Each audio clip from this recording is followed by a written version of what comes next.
Greetings and welcome. We are back in Junior English and we resume now our conversation with the Poe text, Fall of the House of Usher. We are on page 300 of your hymnal. Last paragraph, we are going to pick up with the word gloom. Gloom. Just to remind, our narrator has been invited by his pal Roderick Usher to come and visit his strangely spooky mansion, where he will begin to understand there is something wrong with the house of Usher. Not just the physical structure of the house, but the family of Usher as well. You have a brother and sister, the last remaining relatives of this family called Usher, and they are both ill. Sister, physically; brother, mentally. We might say a depressive state of sorts. We now want to get into the conversation of the actual text itself.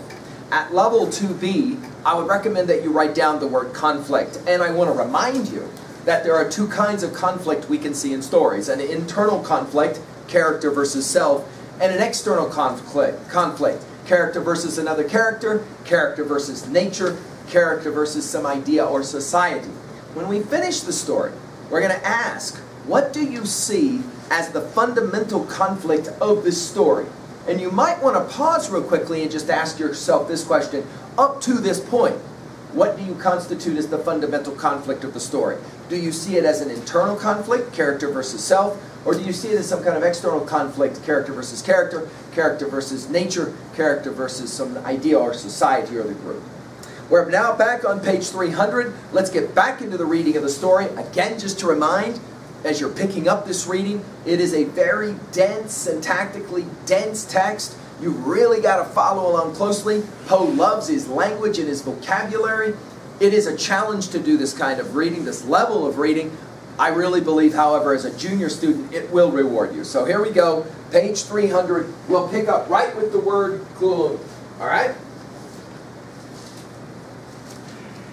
I shall ever bear about me a memory of the many solemn hours I thus spent alone with the master of the house of Usher. Yet I should fail in any attempt to convey an idea of the exact character of the studies, or of the occupations in which he involved me or led me the way. An excited and highly distempered ideality threw a sulphurous luster over all. His long improvised dirges will ring forever in my ears. Among other things, I hold painfully in mind a certain singular perversion and amplification Top of page 301 of the last waltz of Von Weber, from the paintings over which his elaborate fancy brooded, and which grew touch by touch into vaguenesses at which I shuddered the more thrillingly, because I shuddered knowing not why. From these paintings, vivid as their images now are before me, I would in vain endeavor to educe more than a small portion which should lie within the compass of merely written words. By the utter simplicity, by the nakedness of his designs, he arrested and overawed attention. If ever mortal painted an idea, that mortal was Roderick Usher. For me, at least, in the circumstances then surrounding me, there arose out of the pure abstractions which the hypochondriac contrived to throw upon his canvas an intensity of intolerable awe, no shadow of which felt I ever yet in the contemplation of the certainly glowing, yet too concrete reveries of Fuseli. Hypochondriac, a word that I'm sure you saw and maybe will write down. A hypochondriac, an individual, I'm defining it for you now, an individual who pretends illness. An individual is not actually sick, but pretends to be sick. In other words, our narrator will say, Usher's problems are predominantly in his mind. They're not necessarily in his body. He is, to some degree, making himself sick by virtue of his mind. All right? Here we go. One of the phantasmagoric conceptions of my friend, partaking not so rigidly of the spirit of abstraction, may be shadowed forth, although feebly, in words. A small picture presented the interior of an immensely long and rectangular vault or tunnel, with low walls, smooth, white, and without interruption or device. Certain accessory points of the design served well to convey the idea that this excavation lay at an exceeding depth below the surface of the earth. No outlet was observed in any portion of its vast extent, and no torch or other artificial source of light was discernible. Yet a flood of intense rays rolled throughout, and bathed the whole in a ghastly and inappropriate splendor. I have just spoken of that morbid condition of the auditory nerve which rendered all music intolerable to the sufferer, with the exception of certain effects of stringed instruments. It was perhaps the narrow limits to which he thus confined himself upon the guitar which gave birth, in great measure, to the fantastic character of his performances. But the fervid facility of his impromptus could not be so accounted for. They must have been, and were, in the notes as well as in the words of his wild fantasias, for he not unfrequently accompanied himself with rhymed verbal improvisations, the result of that intense mental collectedness and concentration to which I have previously alluded as observable only in particular moments of the highest artificial excitement. The words of one of these rhapsodies I have easily remembered. I was perhaps the more forcibly impressed with it as he gave it because, in the under or mystic current of its meaning, I fancied that I perceived, and for the first time, a full consciousness on the part of Usher of the tottering of his lofty reason upon her throne. The verses, which were entitled "The Haunted Palace," ran very nearly, if not accurately, thus. 1. In the greenest of our valleys, Top of page 302. Tenanted, once a fair and stately palace, radiant. By the way, I just want to make an observation here. This is Poe at his finest. Within his brilliant prose, he's now also going to show us his ability as poet. He's going to tell us that Roderick would recite lines, and one of the lines that he recited will be this that we're about to hear now. This little poem. All right, notice again, the poet of the Raven has a real genius with other kinds of poetic lines as well. In palace reared its head, in the monarch thought's dominion it stood there. Never seraph spread a pinion over fabric half so fair. 2. Banners yellow, glorious, golden, on its roof did float and flow. All this was in the olden time long ago. And every gentle air that dallied in that sweet day, along the ramparts plumed and pallid, a winged odor went away. 3. Wanderers in that happy valley through 2 luminous windows saw spirits moving musically to a lute's well-tuned law. Round about a throne where sitting Porphyrogene, in state his glory well befitting, the ruler of the realm was seen. 4. And all with pearl and ruby glowing was the fair palace door, through which came flowing, flowing, flowing, and sparkling evermore, a troop of echoes, whose sweet duty was but to sing, in voices of surpassing beauty, the wit and wisdom of their king. 5. But evil things, in robes of sorrow, assailed the monarch's high estate. Ah, let us mourn, for never morrow shall dawn upon him desolate. And round about his home, the glory that blushed and bloomed is but a dim remembered story of the old time entombed. 6. And travelers now within that valley through the red-litten windows see vast forms that move fantastically to a discordant melody, while like a rapid, ghastly river, through the pale door a hideous throng rush out forever, and laugh, but smile no more. Now let's go ahead and pause for a moment with your annotations and just pay allegiance to this little 6-stanza poem of Poe's. 2 things.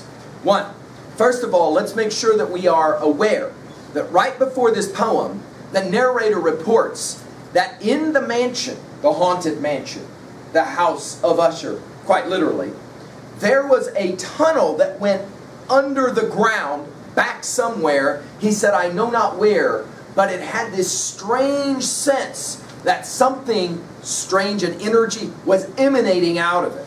Number 2, he says Roderick started singing these little ditty poems out loud, like he's losing his mind. And one of them he recites here in 6 stanzas. I will skip, although we could spend more time with it, to the 5th stanza on page 303, top of the page. Read it with me. The poem tells us that there once was this king who lived in this beautiful mansion, but, stanza 5, all evil things in robes of sorrow assailed the monarch's high estate. Let us mourn, for never morrow shall dawn upon him desolate.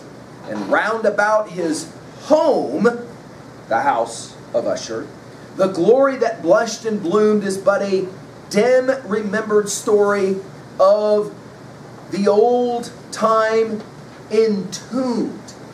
That is a word I recommend that you write down, because as our story unfolds, tombs are going to play a role. If you've ever been involved in a movie that you've watched where there was some kind of haunted house that had something to do with burial places and the dead and tombs, all of that comes back to this story. Okay? So here we go now to the end of the story and the fateful night when all kinds of strange things start to converge. Again, this is one of those classic stories of haunted house. Let's go to work.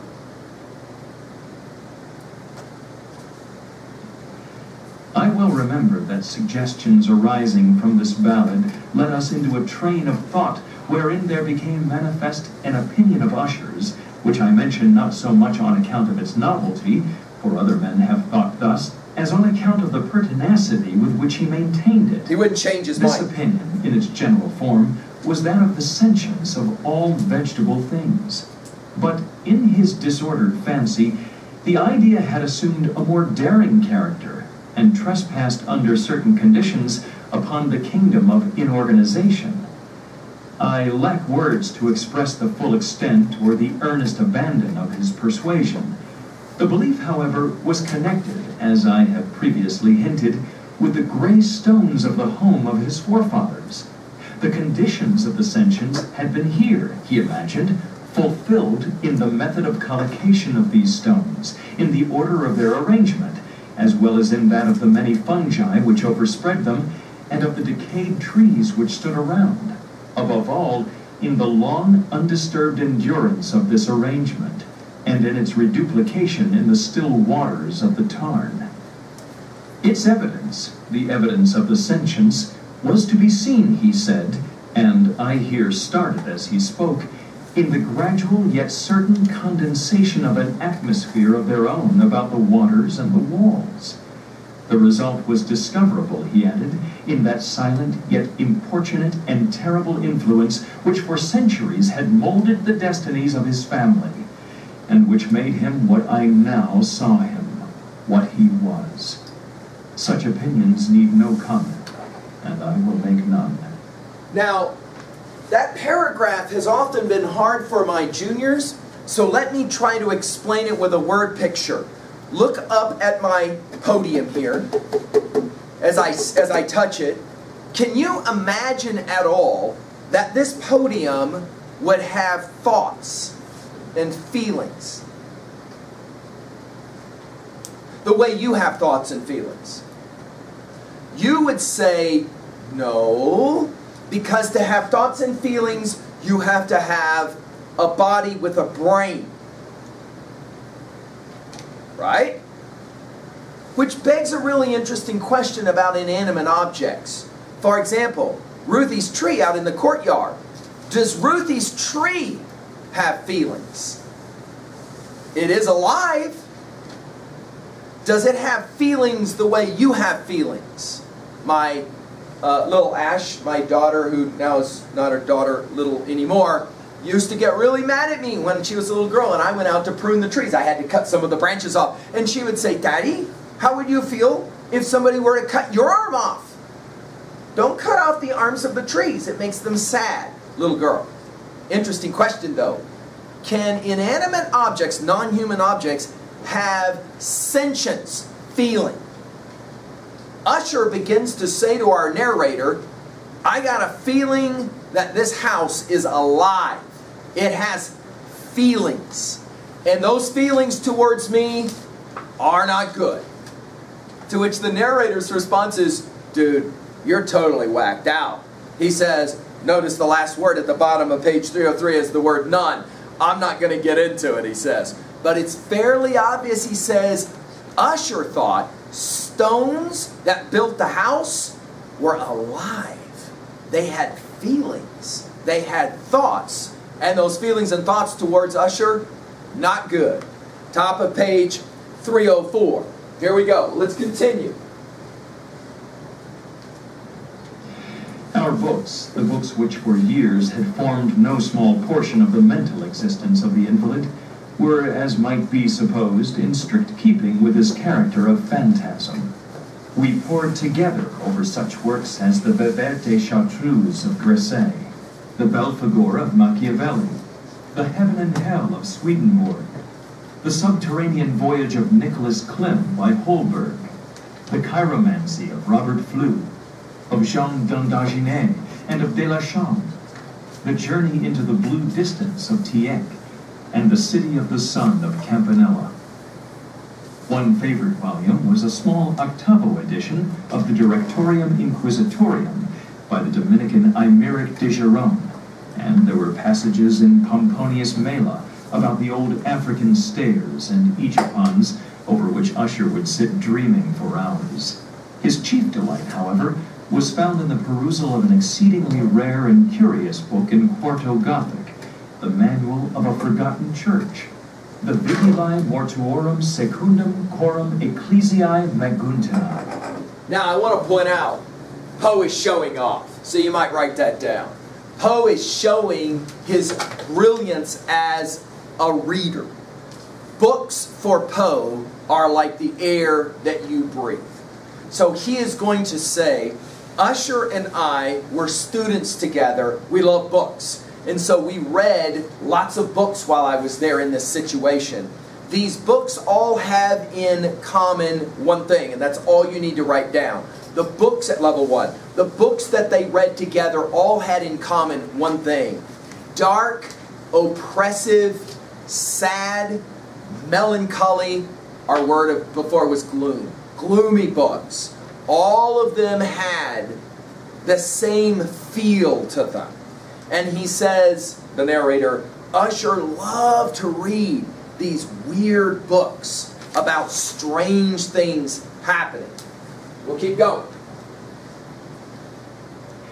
I could not help thinking of the wild ritual of this work and of its probable influence upon the hypochondriac, when one evening, having informed me abruptly that the Lady Madeline was no more, he stated his intention of preserving her corpse for a fortnight, previously to its final interment, in one of the numerous vaults within the main walls of the building. The worldly reason... Now I should point out, this is Poe at his best. Did you notice what you just read? He says, oh yeah, by the way, one night, Roderick comes in and he says, sister's dead. Madeline, she's dead. But for a fortnight, 14 days, I want to keep her down in the basement in one of the rooms down there. Almost as if this is no big deal. Notice the narrator is participating in the no big deal nature of this. Oh, by the way, sis is dead, but we're going to keep her around for a while. Is that all right with you? Right? Obviously, the narrator is trying to make you appreciate the strange way that this information came to him. Kind of off the cuff, our word nonchalant, like no big deal.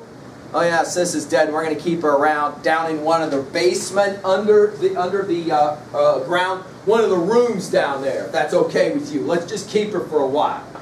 However, a sign for this singular proceeding was one which I did not feel at liberty to dispute. The brother had been led to his resolution, so he told me, by consideration of the unusual character of the malady of the deceased, of certain obtrusive and eager inquiries on the part of her medical men, and of the remote and exposed situation of the burial ground of the family. I will not deny that when I called to mind the sinister countenance of the person whom I met upon the staircase on the day of my arrival at the house, I had no desire to oppose what I regarded as at best but a harmless, and by no means an unnatural precaution. So in other words, he says, the narrator says, what Roderick told me, the reason why he didn't want to officially bury her yet is because he wanted to study her body along with doctors because she had some strange illness. And so he wanted to do a bit of science, to which our narrator says, given that I saw that freaky looking doctor on the first day when I came into his house, I was like, yeah, I could see where a whack job like that might actually want to try and, do a bit of study on her. Notice the narrator is himself coming kind of under the spell of Usher. Let's write that down at level 1. The narrator himself is no longer, normal people would say, whoa, whoa, whoa, whoa, whoa, your sister's dead. We got to proclaim her dead. We got to bury her. We got the burial plot, obviously, outside of the mansion there of the family. Let's take care of it. Not at all what the narrator will do. This story only gets more strange now as we go, all right? At the request of Usher, I personally aided him in the arrangements for the temporary entombment. The body having been encoffined, we two alone bore it to its rest. The vault in which we placed it, and which had been so long unopened that our torches, half smothered in its oppressive atmosphere, gave us little opportunity for investigation, was small, damp, and entirely without means of admission for light. Lying at great depth, immediately beneath that portion of the building in which was my own sleeping apartment. It's directly under his bedroom. It had been used, apparently, in remote feudal times for the worst purposes of a dungeon keep, and in later days as a place of deposit for powder or some other highly combustible substance